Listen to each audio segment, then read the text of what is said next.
Anyhow, the jury convicted me. At my sentencing, the district attorney stood up and said, well, Gloria Killian's never been in trouble before. As far as we know, she doesn't have a parking ticket. So she should get more time than anybody. And I did. They sentenced me to 32 years to life, which meant that I had to serve probably about 24 actual years before I was even eligible to go to the parole board. And they shipped me down to prison. 90 days after I got to prison, Gary Massey wrote a letter to the district attorney in which he said, I lied my ass off on the stand for you. I gave you Killian. What do you do for me? And they suppressed it. He recanted in writing 3 separate times. And they never, ever contacted me or disclosed any of this evidence. Had they followed the rules, I would have been out of prison, back in court with a new trial, and probably not even that within a year. Instead, I ended up spending a total of 17 and a half years incarcerated. This case went on for 22 years. And even after that, there was still some involvement that came up later. They put me in the law library, which saved my sanity, because that's where I learned about people who go to prison. Like Joe, I only speak to what I know, so I speak about women in prison. And women go to prison for very different reasons. I would like to spend the next 2 hours telling you about women in prison. However, we're here to talk about the death penalty. And the rest of my journey through the system is very, very indicative of why the death penalty doesn't work, why we have so many innocent people in prison, and what really goes on. I've been in prison about 10 and a half years. In the meantime, I had met a woman named Joyce Wright, who became a very good friend of mine, and she said, why don't you let me hire an investigator? And I said, nah, not doing good. Well, she did it anyhow. The investigator went to Sacramento, and he discovered that letter. He comes back with that letter and writes his long brief about, appears that I'm certainly innocent. And then I get a letter from the attorneys for my co-defendant on death row. And they said, we have to come and see you. We have to talk to you. But they started pushing me and pressuring me, so I got on my high horse and said, absolutely not. I have nothing to say to you people. Fortunately, my investigators straightened that out. And they showed up with all of this evidence. They had the letters, they had the recantations, they had the suppressed evidence, they had it all. And they said, we know you're innocent, we really want to help you. But we can't represent you, of course, thank you, because of the conflict of interest, so get yourself a lawyer. Well, one of the things I've been able to do while I was in prison was to create a law project with USC, who now, they come out and they represent the women in prison. So my friend Joyce went to lunch with the professors. They gave her a list of 5 names, and Bill Janego's name was on the top of the list. Joyce hired Bill. She paid him $100,000, and then she ran out of money. During my evidentiary hearing, my aunt, before she died, had put $20,000 in an irrevocable trust that I was not ever to touch until I got out of prison. Well, it was pretty clear I wasn't getting out of prison, so my uncle figured a way to break the trust. We used that. And my attorney himself probably paid $150,000 more to get me out of prison. That's another reason why it's so bad. It costs a fortune. The expenses are unbelievable. My evidentiary hearing, my evidentiary, each volume, it had over 1,000 pages in it. Well, you had to have 14 volumes prepared. That's a lot of photocopying when you take a look at it. The expenses are just enormous. And I would say conservatively, my freedom cost at least $250,000. Because the other thing is that the Attorney General doesn't have a budget.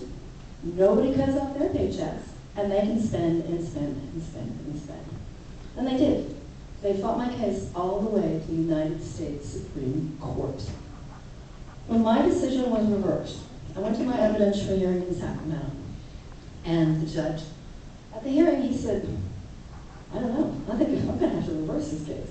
I've never seen anything quite like it. And then 5 months later, he issued an opinion.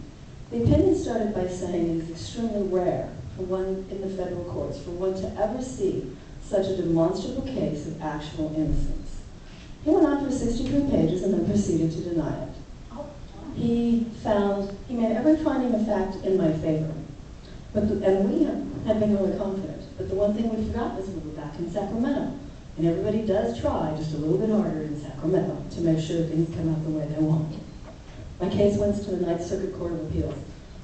And my opinion was actually written by a former federal prosecutor, who went on to say that it was one of the most egregious cases of prosecutorial misconduct that they had ever seen. To reverse my opinion, it hit the LA Times, it hit all the national newspapers, everybody knew about it, the staff was running in the prison going, is she still here, is she still here?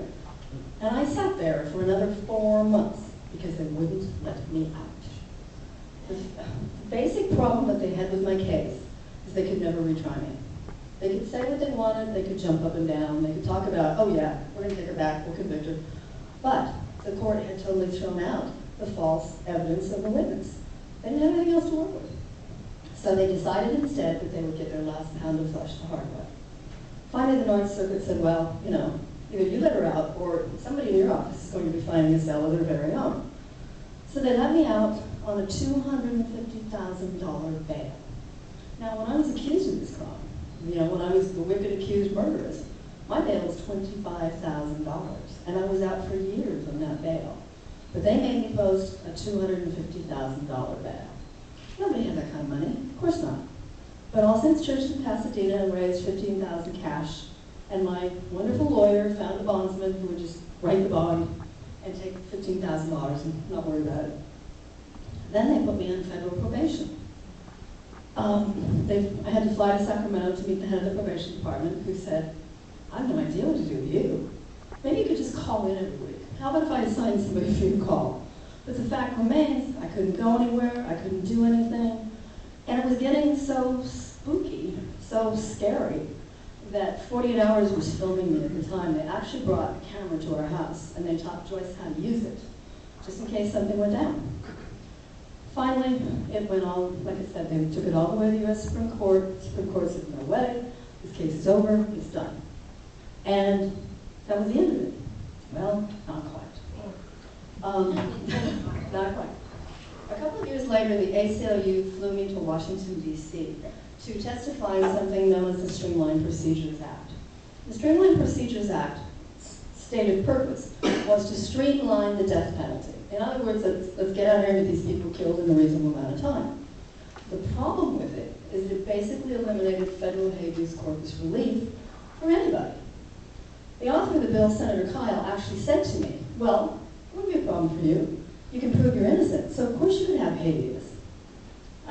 Senator, if I could prove I was innocent, I wouldn't be in prison, so then I wouldn't need federal habeas relief. And so everybody went round and round on that one for a while.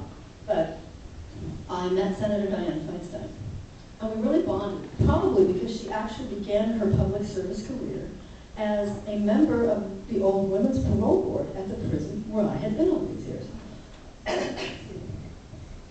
As a result, she became very engaged with this whole argument, recognizing, you know, how easy it was to lock up innocent people and they'd never be able to get out. So she began talking about me. You know, I was in the Judiciary Committee, we were in front of the Congress, we were in front of the Senate, we were just like all over the place.